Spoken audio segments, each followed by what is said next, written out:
5, 4, 3, 2, 1. Good morning, guys. Good morning. It is Sunday for us, Monday for you guys. Hello, how you guys doing? We're good. How are you? So we just got back from, service. It's still daytime. I did a video the other day when you were laying down that I need to do these earlier. Need to do them earlier because then it gets too late and Then I'm not in him. then you're not in them or we're tired and I was basically sharing that it does put a strain. You know, it puts a strain, and I think it's better if we're more awake and do these, and that way it's there, it's uploaded, it's ready to go for 3 a.m. It does, guys. I think we're already going on 2.5 years of It's 580, so yeah, 2.5 years, guys, of doing these, and you know, it has taken a toll after so many and then just so much, you know, and I think right now, after being in SoCal and driving back and forth and just trying to catch up to everything here at home and everything, I think it really took a toll on me, you know? yeah. And then the late nights and everything, I don't know, it was really, really straining, and I couldn't keep up, guys. I really, really couldn't keep up, and you know, and I realize how hard it is. It is really, really, really hard. It is hard, guys. It's hard to keep up with a lot of things, you know, and I realize that it's just two of us, you know, sometimes, you know, just trying to keep up with a few things, you know. Yeah, so I realized, like, it's not the devotional that's hard. We actually enjoy the devotionals. Yeah. So it's like sometimes you got to pinpoint things. And what's hard is the late night, because not only is it doing a 45-minute video, you know, 10, 11, 12 o'clock at night, but it's the rendering after and all of that after, you know what I mean? So that's why I was saying in the video, said I'm going to do these earlier during the day. That way it's not such a huge burden. You know, like when most couples or most families, the evening is their time. And we're doing videos that we're uploading or things like that. So, but it's not. That's not all that is to it, though. A lot of the times, it's, you know, we're running around, or you know, it entails a lot. It entails having to get lights up, or a lot of the times it's not like you can just, you know, be in the car and you can just turn on the camera and let's just go. You know, it's like, you know, we're at the church, or we're driving, or we're here and we're there, and we're just constantly either on the go, or, you know, you're here and I'm there, but we have to be together in order for us to get these things done, you know? yeah. And it was really hard because I was over there, you're over here, and, you know, you're in meetings, or, you know, you're getting things done. There's a lot of other stuff done within ministry that needs to be done as well. So it kind of, that's where I mean by hard, not just hard to do the devotionals themselves. There's just a lot of stuff that needs to get done in between. Yeah, I was talking about myself because I'm doing the renders, I'm doing the edits. Yeah. So I was talking about yeah. how that's hard for me. Yeah, at midnight, you're the one that stays and up. I'm nodding off, what, you know, and it's too much because sometimes, you know, I want my evenings with you. Yeah. And that's gone because by the time I render and everything, you're knocked out. Yeah. You know, and it's just too much of a strain. So we're gonna try to bump it down earlier during the day, see how that works out, because we love the back and forth. We love how it's helping you guys, how it's edifying, and, you know, like you said in the beginning, it brings us to discuss things and talk about things and things like that and whatnot. But anyways, man, we had a great service today. That was beautiful. Great service today. I was joking around with a couple people because they're like, "Man, you showed up in a suit." You know, I was like, "Yeah," because last week, as you guys know, if you guys are regular, it was pastor appreciation, and they didn't let me preach because they had a lot of people that were gonna share their heart or share whatever, you know, and share their feelings. And I had a whole sermon ready, so I didn't get to preach it. So I was joking around. I was like, "Man, I got to wear a suit around here so I could preach," you know. So, but yeah, it was a beautiful worship, you know, and I think it was a good message. I believe it was a good message, and it was just and it's always nice just to see people's faces. Yeah.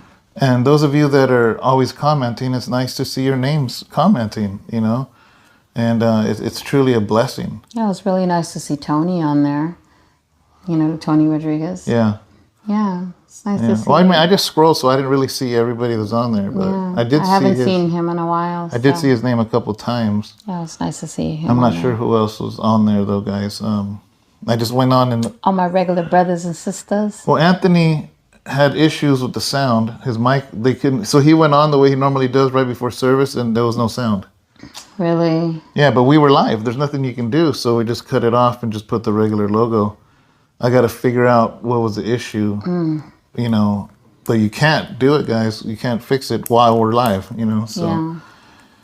so that was sorry about that, guys. We didn't even realize until we started seeing you guys saying, "There's no sound, there's no sound, there's no sound." When he was talking, he was just talking away. You know what I mean? And so we got to get that fixed. And sorry, Anthony, we got to figure that out. I'll figure it out next time I go to the church. And if it's not the OBS, then it's his phone or his mic. But Yeah. maybe I'm gonna check my end first and see, Yeah. make sure. Sometimes wires go faulty and out. We've had that happen to us. Remember Yeah. at the beginning we had a faulty wire we didn't even realize, and we had recorded a whole devotional one time, and we didn't realize that the wire was faulty. Yeah. It happens sometimes, Yeah. you know. But first, I want to check the OBS, make sure his mic wasn't muted. Yeah. It might have just been click mute or something Yeah. like that. I'm guessing that wasn't the issue because I'm sure that's the first thing Ben checked. Yeah.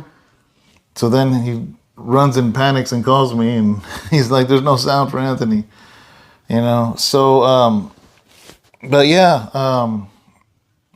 you know, I just always looking forward to Sunday, man, because Sunday's a day of celebration, guys. It really, truly is, and we should always be in the Word. We should always be in discussion of the things of God, and not wait for Sunday. That way, Sunday is a celebration. Sunday is a confirmation day where maybe the preacher is saying something or the sermon says something that God was already telling you during that week already, and it becomes a confirmation. Yeah. You know, and you know, I was thinking a few minutes ago, like, remember?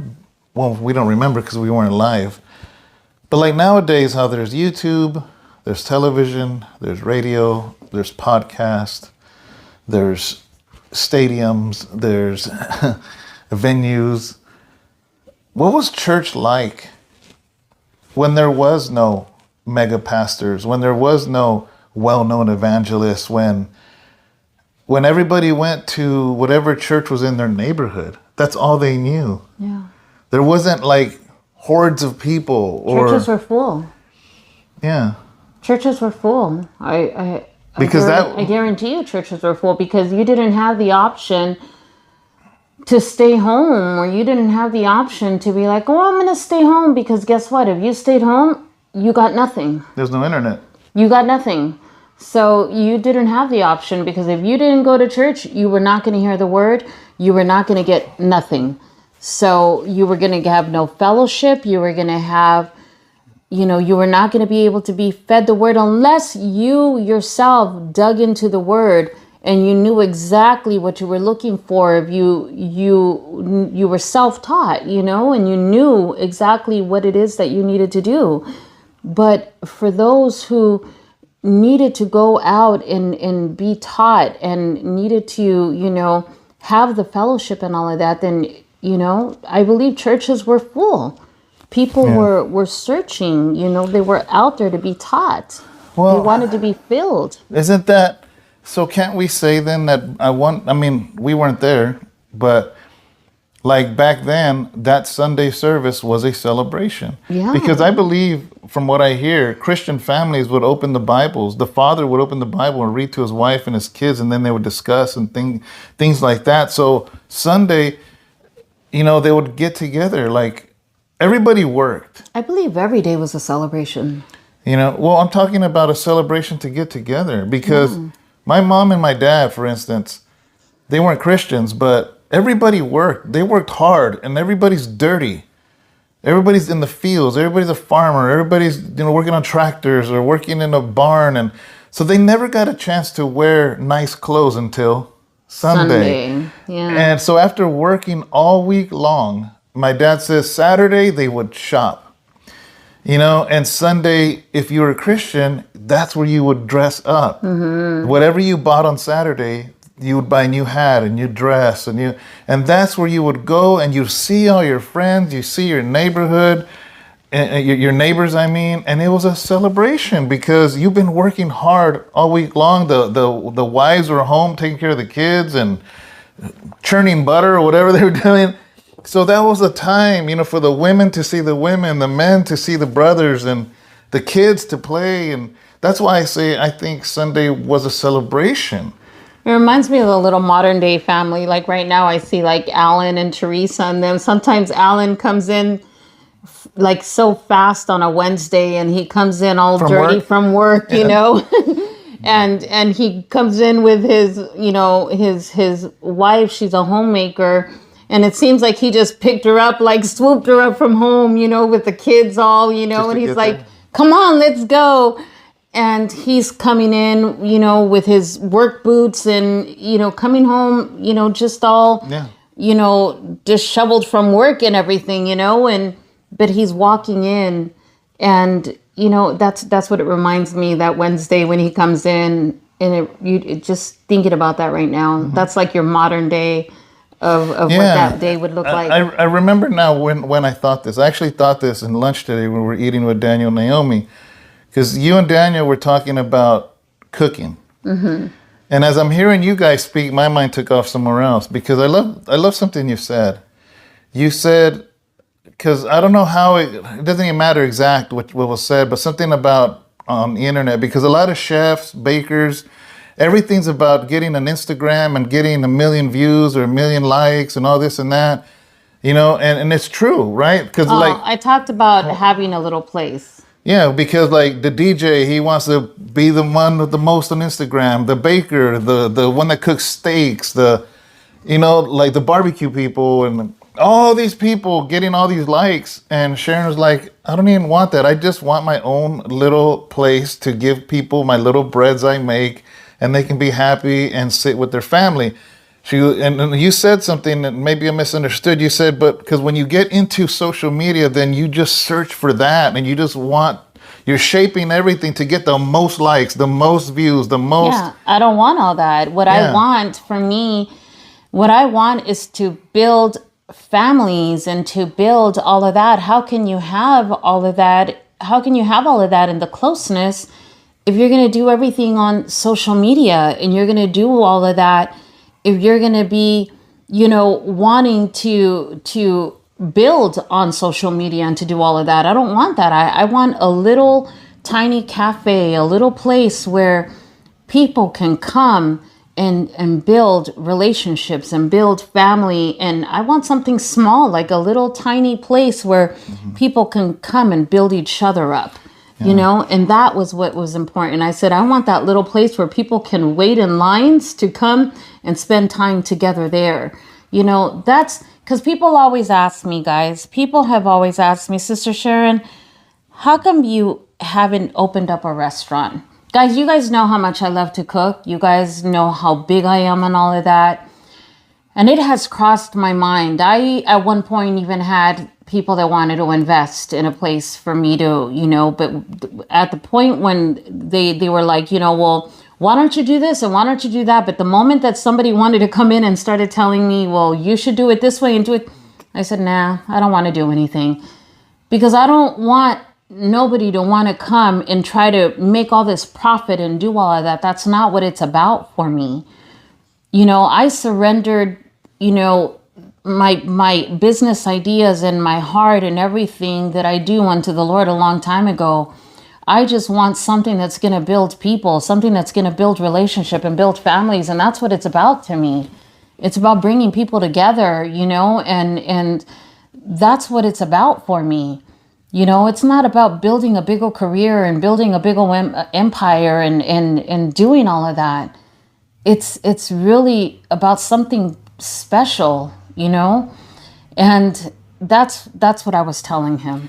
Yeah. So as you were talking, this is where my mind went, is I thought, man, I realize that ministry can get overwhelming if all you're doing is trying to get more views, more likes, more. So as you guys were saying that, I'm just sitting there eating my mole and my mind took off, right? Because I thought of this, because there's a handful of ministries that have blown up. I mean, thousands, they go live.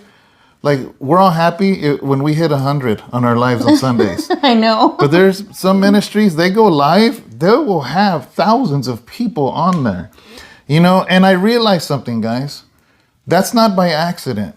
That's intentional. It's intentional. If you intentionally wanted to have a bakery just for families, that's intentional. If you intentionally want to blow up on Instagram and be known as the baker lady or whatever, you have to be intentional. It doesn't happen by accident, right? And I came to the realization, all within your little conversation, I'm having this conversation with God, right? Mm-hmm. And I realized what would happen to ministry on social media if all of a sudden internet died, television died, radio died, and you're back to just in a little church building, in a living room, in a barn. What would happen, And I realized, guys, that when I really started, I thought all of this is I'm eating mole and you're talking. I thought I said, these people that do ministry, I'm not taking a hit on their doctrine or nothing, that's not my conversation. There's nothing wrong with being intentional with whatever, but my point is this, is that in order for online ministry to blow up, you have to intentionally do it. And I realize how, because for instance, there's one where they're like, oh man, there's 700 people. Come on, man, invite people. We need 1,000 people. And then once they hit 1,000, hey, come on, man, we got to get 1,500 people. So I'm just like, that's intentional. Another thing is the titles. There's a thing called clickbait, where you purposely do titles so you get very controversial. Here's the problem with that, is that means you have to outdo your last video. The titles have to be Sex and Christianity, Demon Possessed Screams Out a Lady, or like shock value. Yeah. And what ends up happening is you are intentionally trying to grow your social media ministry intentionally. But with that as well comes a lot of controversy. Yes. And with that comes a lot of debate and everything. And everything's debate. You know what happens with that, guys? It becomes tiring. Mm-hmm. You're going to end up having to live your life constantly living it, battling. And guys, is that really the way you want to live life, Mm-hmm. Jesus did not say that we should intentionally go out there and cause these, like that's not life. What finally did it for me was one of these social media ministries. They showed a stadium that fit 30,000 people. And then they said, man, last night we had 30,000 people on our live. This is what it looks like. And I thought, that's what you want. Yeah. That's what you were being very intentional. Don't get me wrong, man. Jesus preached to the crowds, right? But remember something different. Jesus would walk away from the crowds. They followed him. Yeah. He's like, man, I'm going to go to the other side of the lake. I'm tired. He'd get in the boat. He'd go to the other side. By that time, everybody would go around the whole thing, and then they'd be over there too. You know, and I love the fact that my wife was saying, I don't want all that. I don't want that. I just want this bakery. You know what I mean? And in that midst, I had to ask myself, do I want that big thing? You know, the big social media? And the answer is I don't. That's why I'm not intentional. You know, guys, sometimes I sit there, half asleep, trying to think of a title. That's the last thing I do is the title for for these devotionals. And sometimes a controversial title that will fit the devotional pops in my head.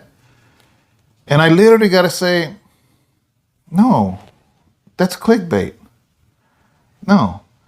You know, and so I try to just use very plain titles, you know, and I'm going to bring up, there's another YouTube channel that's actually about filmmaking. But I love what he says at the end of every video. He says, please unsubscribe to this channel. He goes, we have enough subscribers. We don't need any more. We only want people that are really serious about making film. So please unsubscribe. We have enough. And it was funny because it's funny, but it's not funny. But in the same way, man, is it nice the more people to view your videos? Yeah, of course it's nice but here's the thing. What's my intention? Yeah. Because our intention of doing these videos is truly to give you a devotional, to give you something to think about, something to ponder about, to help you strengthen your marriage, strengthen your life as a Christian. Honestly, that's it. You know, because if not, honestly, we're at almost 600 videos, and it's yeah, we've had a few spikes here and there, but for the most part, it's like 300 views, maybe 400. Guys, if all we wanted was to go this higher, we would have quit a long time ago, because obviously we're doing something wrong. And it's not that we're doing something wrong, it's we're not being intentional on growing this thing big, because then we would have controversial titles, controversial subjects, things that make people click on, you know. And I liked when you said that to Daniel, and that made me check myself and ask myself that. You know, I realized when Daniel, you know, talked about how that he noticed, you know, that he's like, you know, I realized that, you know, you can do some cooking on there, and, you know, some people have millions and millions and thousands of views and everything. And, you know, and I realized that, you know, I can do a cooking channel, or I can do this, or I can do that. But I don't want that either. You know, I really don't. You know, I like to send some videos privately, or I like to share my recipes privately and stuff like that, or because it's not something I long to do. You know, I love to teach privately, you know, I love to share, you know, for me, I find it more intimate and more special when I can grab a group of young women and I can say, hey, why don't you guys come over and let me teach you guys to do something, because I find value in that. There's so much more value in that than anything. The reason why I sit here with you every single time to do a devotional and everything, because trust me, it's because I know that it's reaching someone out there somehow. You know, I know that, because trust me, I realize, and I've shared this with you, and we can be honest, we're family. And, you know, because we're family, I really truly believe that you guys, as well as we learn from one another all the time. But, you know, I tell my husband all the time, you know, as marriages go through strains in everything, you know, when a husband works long hours, a marriage goes through the strain. When a wife works long hours, or when you go through ministry together and you're constantly busy in ministry, you know, a marriage can go through a strain and all of that, because your marriage is put secondary sometimes, and sometimes that's what we do, like, for ourselves. And we notice that, and I had to sit down with my husband, and I'm like, we do so much ministry sometimes that I realize that we sometimes don't have time for us as a marriage. And it's important because we have to stop ourselves sometimes and be like, David, we got to put the brakes sometimes, and we got to put more time into us. It's important, because our marriage is important, and that's why sometimes you guys see us, sometimes out of nowhere, you'll see that we'll sometimes take a quick little break and we'll take a drive somewhere, guys. And this is why we tell you guys that it is so important for you guys as a marriage, to get up and go somewhere, take a drive, take a little vacation, take a day, and, spend time together. That if you're in ministry, it is so important to sometimes put ministry, to the side for a quick moment. And your marriage is number one. Your family is your first ministry. It is so important because your marriage, your family can sometimes go through a strain. And don't forget that sometimes that's the opening that the enemy sometimes takes advantage of sometimes to come in and try to destroy the one thing that you're trying to take so much time to build. Is the one thing that can be so easily destroyed, that you've opened up the door to, that you don't even realize that the door is opening up to the enemy to come in because you're spending so much time in ministry. But that's where we have to literally make sure that you're taking the time to build up your family in the things of family as well. You have to make sure that you have to do that. Oh, actually, so we're talking about intentional. You have to be intentional to work on your marriage. Yes. You have to be intentional with your parenting, because a lot of times, just because you're home and your kids are home, you're like, man, I spend all day with my kids. But were you intentional? Or were they in their room in the game and you're watching Netflix? Mm-hmm. You got to be intentional. Same thing with I guess that's the word of the day. Yeah, I love that word. That's actually an amazing word, because you know what? Being intentional means, hey guys, can you guys turn off those games? Let's be intentional and turn off every gadget today. Let's turn off those games, and let's all watch a movie together as a family. Let's have game night. Actually, couple years ago, we used to play Uno. We played Monopoly. We'd invite families over. Yeah, or even just us and our kids. So that was being intentional. So, and I want to say this too about, like, say the cooking and all that. I'm not saying there's anything wrong with that.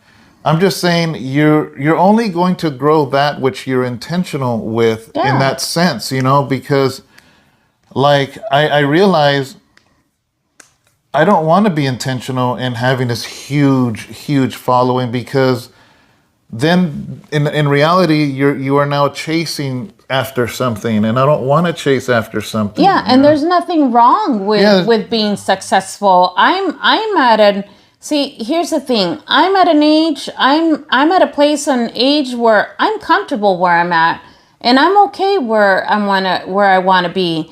There may be younger people that, they have the energy to be able to do all that. They may be able and ready and willing to, to be intentional in that area. Yeah. So you know what? Go for it. Be intentional. Everybody is going to be at a different level of intentional. Yeah, so I just thought of this other example before I forget. We're talking about a bakery in the Bay Area, right? There's this bakery that basically, this place, by word, I've never tasted their goods or nothing.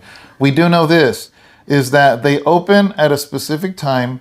They bake whatever they feel like baking, because there's a huge line of people.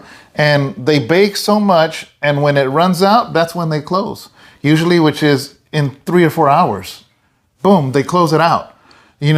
that, and then you have, let's say, a Yum Yum Donuts that is open 24/7, trying to sell donuts, doing commercials, doing billboards, doing all this stuff. And then you got this little bakery that says, you know what, I'm just gonna make stuff so good. Yeah, it's demand. It's on demand. Yeah. Yeah. So I think for me, I'm not saying this is the right way, but I that's kind of how I do ministry.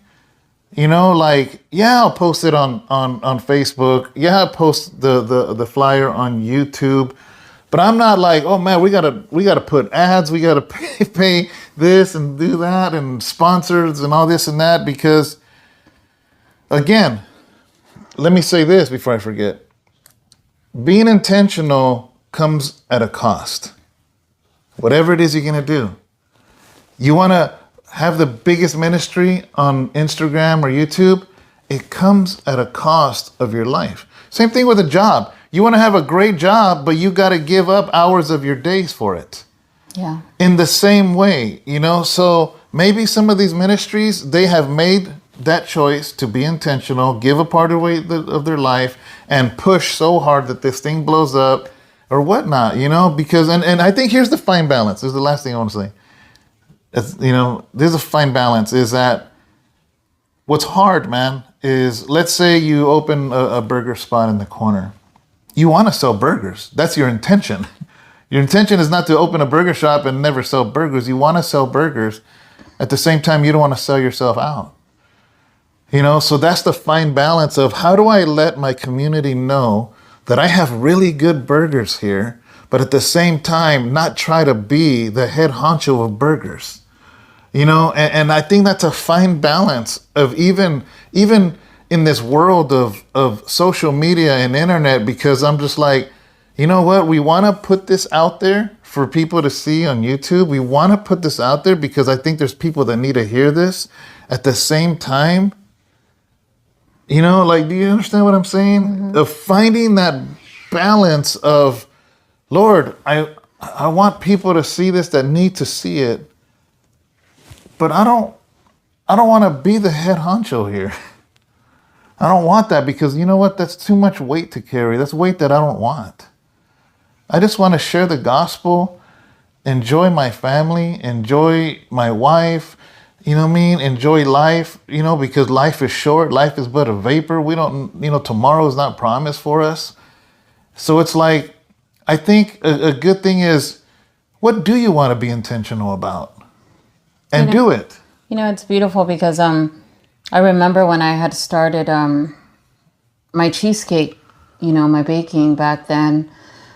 I remember when I had first started, I remember it started out with a birthday cheesecake, you know, and that was in September, and by November, you know, I remember posting it, and one person was like, "Oh, are you selling them?" You know, and I was like, "Sure," you know, and I ended up selling one, you know, and I sold another one, and then by November, I was already selling 800 pieces. I had my whole family pretty much, you know. Recruited? I recruited my whole family, and they were baking with me and packing with me in my house. And then by December, I had sold close to 1,000 pieces. So yeah, I had my whole family helping me pack and I had a whole line going in my whole kitchen and everything in my home. And this is how my little bakery had started back in SoCal. But see, guys, you know, that was intentional, because I put myself out there. It was intentional. But guys, I had no life. My back killed me. It hurt. I had no time with my children. I was tired all the time. I was stressed all the time. I didn't know what to do, because I was way above way above than what I thought that it would even ever become, you know, and I had just, you know, I said, what have I done? You know, it comes to a point sometimes where you overwhelm yourself to the point, like, sometimes you go far beyond than what you think you could ever go. And there's no way of backing out of things because you take on too much more than what you think you even could. And, you know, if it wouldn't have been for me really meeting this man and moving to Northern California, I don't really think I would have known what I would have done.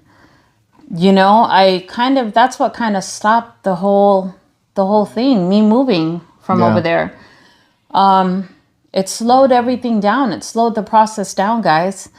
I moved out here. A lot of my customers were really sad about it, and they were kind of mad at you. Sad for me, but mad at him.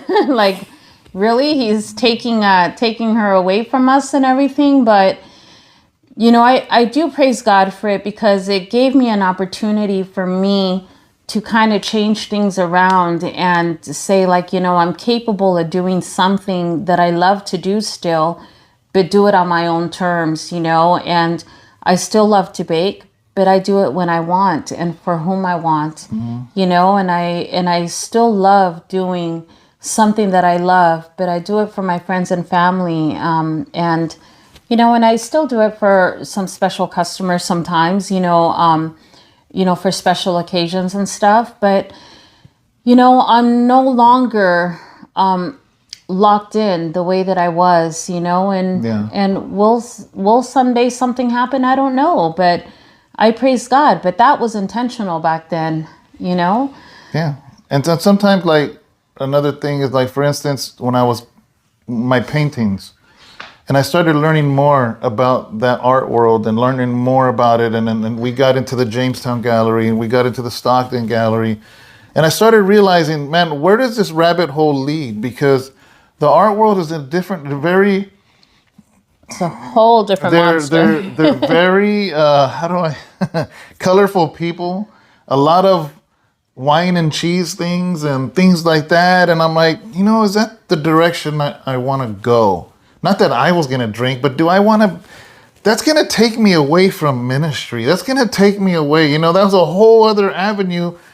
And I'm just like, you know, so I intentionally slowed it down. I still sell my prints. And, you know, and like I kind of purposely put a threshold on it. Yeah. I told him I'm going to open up my little cafe, guys, and we're going to have our own little gallery inside our own little area, okay? So we're going to have our own little place one day. The Lord's going to allow it to happen one day. Yeah, so like we have the Jamestown Gallery or the Stockton. We have a nice little display in the corner of the lobby of the church. And then we have sales online. And I'm just like, I'm cool. Yeah. I'm cool with that. Now, a lot of people started asking when I'm going to paint something new. But remember I told you, I said, I'm going to quit painting. I'm going to quit painting. I'm going to concentrate on some books.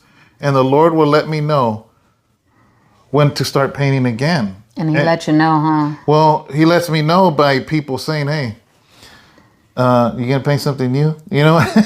And then when enough people start asking, I'm like, okay, then I take it to the Lord. You know what I mean? But again, it's being intentional. Yeah. You know, I purposely did not, I was intentional in not getting involved in Christian rap when I got out of prison. Because I knew that's the world I came out of. And I got out and I intentionally didn't do it. You know how many people tried booking me to preach, but they wanted me to do raps? And I would, you know, gracefully turn them down. I did that intentionally, guys, because I didn't want to be known as the rapper that preaches. He did a rap with me, though, guys. You know, I didn't want that. I didn't want to be pigeonholed into getting bookings to rap. You know what I mean? Like, yeah.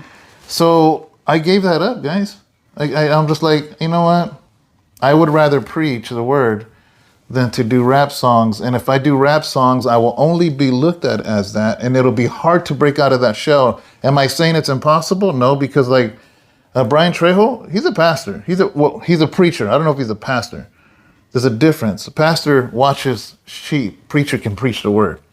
But it seems really hard for somebody to be a Christian rapper and then one day say, hey guys, I want to preach. And they're like, if we book you, we want you to rap. You know, and it just seems weird. So I'm just like, you know what? I ain't even going to touch it. I ain't going to do nothing. If I record, it's going to be in the studio and that's it. That's what, like, we made a song.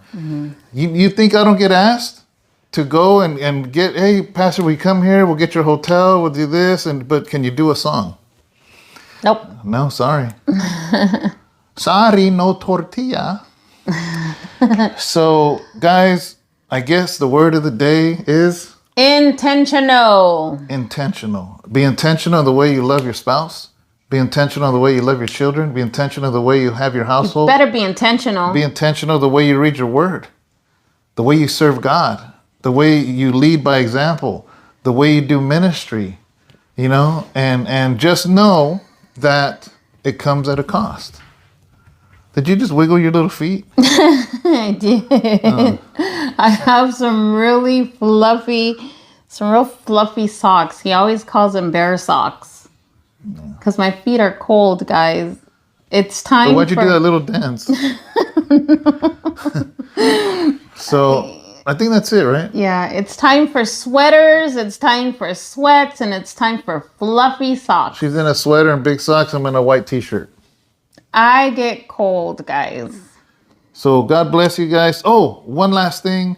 In a few hours today, Monday for you guys, I will be having a great conversation with Pastor Ralph. Pastor Ralph is somebody that was here in the Bay Area with Praise Chapel. Had a call from God to leave United States and start a church in Barcelona, Spain. I'm really excited because I haven't spoken to him. We're going to have a Zoom conversation, and he's going to share with us about Christianity in Europe and what is that like and what's it like ministering. What are the differences? What are the things that are the same? He's also authored books that we're going to share with you also. That way you can go to Amazon and get his books. But great pastor. We have 3 people in our church that he has sent, and we love them. Do you know how that speaks volume on the way he disciples people? Yeah, and which are still there with us. We have Alan and Teresa and Eli. And Eli. But, you know, from there, it's so crazy because when Alan and Teresa first walked into that church, I remember they were carrying a little baby car seat with a little baby in there, a tiny little baby. And then they walked in with a little baby girl and a young couple, remember? Young couple. Mid-20s. Really, yes, mid-20s, early 20s.